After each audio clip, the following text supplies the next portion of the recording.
In letzter Zeit hab ich in mir drin immer wieder gespielt. Es wäre langsam Zeit für so ein jugendfreies Lied. Ich wüsste ja auch schon irgendwie, wohin die Reise geht.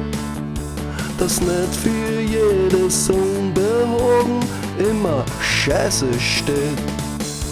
Mein innerstes Bewusstsein muss ich halt dann schon noch impfen. Und nicht die Ideen nicht so mag, gleich wieder Arschloch schimpfen. Kein Trottel und kein Trickser und kein Wichser kehrt den Text. Man findet einmal Vergleichbares, es ist ja wie verhext.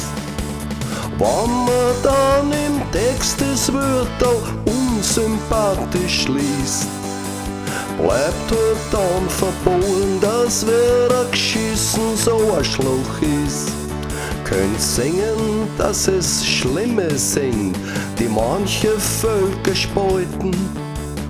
Oder dass sich Kinder schänder unkorrekt verhalten. Könnt singen, dass ein Hitzer nicht das beste Vorbild wär. Ne fällt mir heute Sommerbringer sprachlich etwas schwer. Wenn man dann im Text das Wörter unsympathisch liest, bleibt halt dann verboten, dass wer geschissen so ein Schluch ist.